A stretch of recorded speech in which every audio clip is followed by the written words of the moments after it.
it's as I was just doing all the research for this, I was just like missing those days when Logan Paul was just a content creator on YouTube, right?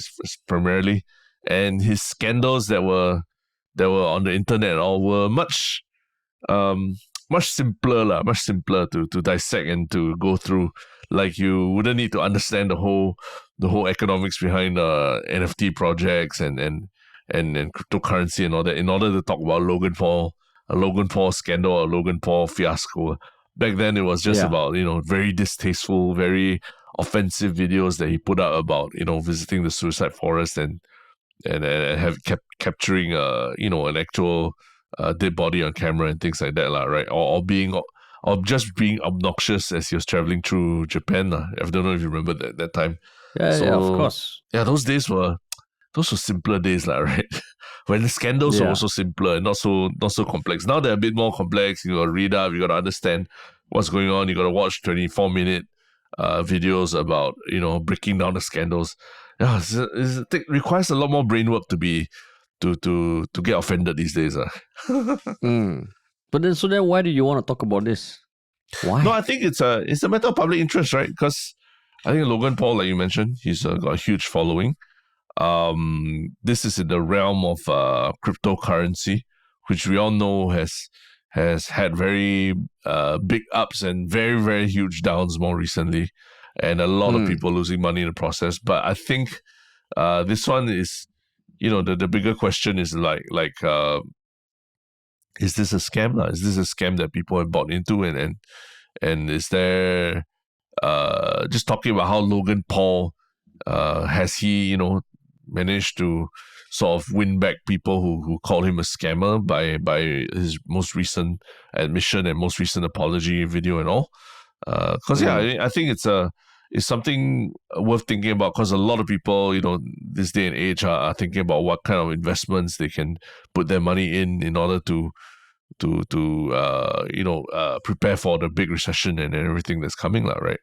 So that's why something like Logan Paul, just understanding how people got to this point of investing hundreds of thousands of dollars in an influencer's NFT game, and if there's anything that they could have done to stop it.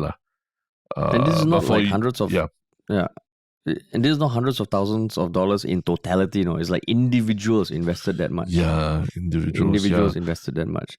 Because there's also some talk that what people are saying that this is the nature of investing, right? In NFTs and cryptocurrency.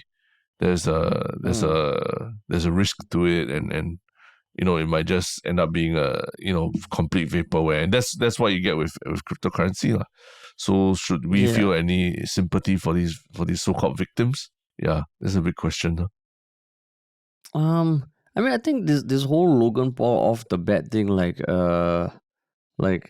I appreciate that there are channels like CoffeeZilla out there to kind of call bullshit on things that would otherwise just fade into anonymity. Because I remember seeing that NFT project being launched, and back then I already kind of had like my own thoughts about Logan Paul, in the sense that he's very talented. He's quite a business guy, but there's just in the previous story I said social media has this layer of slime. I feel there's that to him. He's definitely built up a following, but with this crypto thing, it was at the height of the whole NFT craze. So do I feel sympathy for the people who invested? I would say I do. But also, the NFT thing, even back then, there was really cautionary tales. Like, okay, this thing, like, just don't invest money that you cannot lose. Right? So when this whole shit happened, why I wanted to talk about it a bit more this time was, I remember seeing the clip of Logan Paul last week on his podcast, very full of conviction that CoffeeZilla is a criminal and all that. Then now suddenly the about turn, which makes this whole thing feel like, what the fuck is going on? Because now... that apology video, it feels similar to the video he made after the incident in Japan. That kind of what to make of this? I mean, he has since recovered from that. He's launched. He's thrived, how many, I would say more than recovered. He's thrived since then. Yeah, and in this case, I don't know, it feels like probably in the crypto space, I don't know, like shady shit in the crypto space is almost the norm. That when I saw this, I'm like, yeah, of course it's a fucking pump and dump lah. It's a Yeah, pump and dump. So even this 3-step plan, I mean, if I had money invested in it, of course I'll be hoping something comes out of it. But I yeah, wouldn't take. I would think that yeah, shit can go wrong again lah. yeah. Because I think you raised a point lah that Logan Paul basically for the last 10 years or how many years he's been on social media has basically thrived on controversy lah, right? He's ridden one wave of controversy, to the next lah and all lah. So even this whole flip flop of responses from calling CoffeeZilla a criminal, then suddenly flipping 180 to saying that I will apologize and all these things. I mean, it's created more news about him, lah, right? As opposed to if he just straight away said, "Oh yeah, CoffeeZilla was right. I'm going to try and write this and all that." He just created more news for himself by reacting angrily first to CoffeeZilla's videos, and then after that turning around and saying, "Oh, actually, he's right, lah." Like everything, a lot of things he's saying is true and things like that, lah. So yeah, I don't know. It's just Logan Paul is just so good at this, lah, right? I mean, he's literally become, from just making short Vine clips, he became a YouTuber, influencer, and built up successful businesses. Then became, a boxer who boxed one of the greatest boxers of all time, and also then became a WWE superstar as well. So yeah, he's really just ridden one thing after another, and to me, it just feels like this one, it's there's a lot of announcements and things that he's promising, but that's the same thing that he promised when he first launched the NFT project as well, right? That he literally said that they had spent like $1 million or something like that to build it up, and some of the things that they were doing was quite laughable. Like you see the pictures of the so-called hybrid animals that you could breed in CryptoZoo. Literally, apparently, people found out later they're literally just like stock images meshed together with face swaps lah. Basically, you face swap a gorilla and a fish or something like that, and then that's the hybrid animal that you can breed. So it wasn't like what he promised, like hand created artwork lah. Because at least if you're paying artists to create art, of hybrid animals, I think that could be pretty. It could be pretty interesting. I think we've seen a lot of NFT projects where it's about, it's really about the artwork that's being created as well, right? And obviously, yes, there's the whole hype of NFTs and cryptocurrency that was around that. But at the base level, there were people literally there creating the artwork, right? So I wouldn't straight out just say, oh, this CryptoZoo is the idea is crap, is without its merits, but it was just laughable, some of the attempts that they made at creating these assets for the project. So yeah, that's why I guess everyone just has this they're lumping together Logan Paul's entire history of being a controversial content creator who does things for the clicks and the money, right? They're lumping all that together with this, whatever the CryptoZoo project is. And at this point, and then it seems like I don't think the internet or even the commentators or YouTubers like CoffeeZilla will just let it die quietly, lah. They're not just gonna let it go away. So Logan Paul actually probably has to face the music and really try and resolve this properly, lah. If not, it'll just keep coming up, and the last thing that you want is that people remember you only as a scammer and not for all the other things that you've done. But then I think, I don't know whether he even feels the need to redeem himself now. And I say that because he's been through so many controversies. Probably this one is like, okay, it's just another thing to deal with.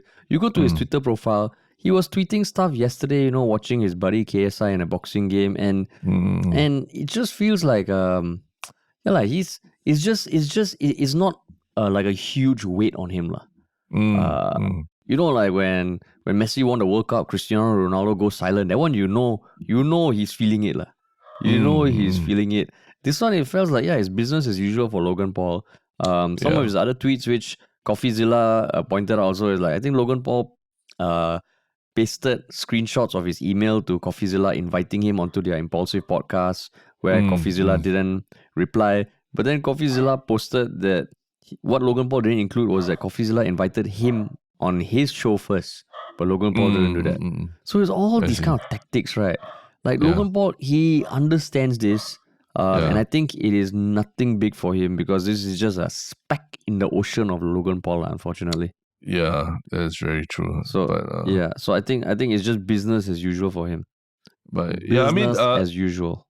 the interesting thing is that when in the CoffeeZilla video, if you watch it, right, a lot of the investors, so-called CryptoZoo investors, right, they mentioned that because Logan Paul was behind the project and all, that's what made them trust that something would happen with the project, lah. And that's why they pumped in so much money into it, lah. And you look at these people; they're not like young kids or fans, fans from his YouTube days or anything like that, lah. They look like older people, older people who maybe have quite a bit of cash to actually spend on these things, lah, right?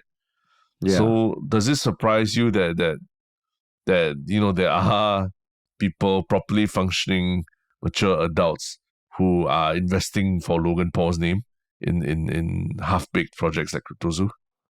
No lah. I mean, you look at fucking the past year, all these things, FTX, don't know, whatever shit projects, there will always be people who are conned. And sometimes it almost feels the more famous the person, the more hyped up the project or the product, the easier it is to con people. Even like with Ryan Tan, right, from NOC, he also had some pump and dump scheme that he got called out for. But again, that's just a speck in his life where he just moved on. To be fair, we're not 100% sure of what his involvement entirely was, but he definitely did do a shout out or show for that company, right? There was selling those coins and also it's one of those things where they do it and then they just sort of just move on, right? And then exactly. What they hope for is that people forget about it, don't think about it, and that's why the internet. I think the internet is such an interesting place, and where our normal understanding of how law and how whether it's business norms they don't apply to the internet. A lot of the things on the internet. I don't just mean in the cryptocurrency world, but just like what we understand to be law and order in the normal world that we live in, on the internet is just so different. So it's like, yeah, man. Wow, it's for me. It's like I see those investors and I'm like, well, shame on you that you believed in Logan Paul, right?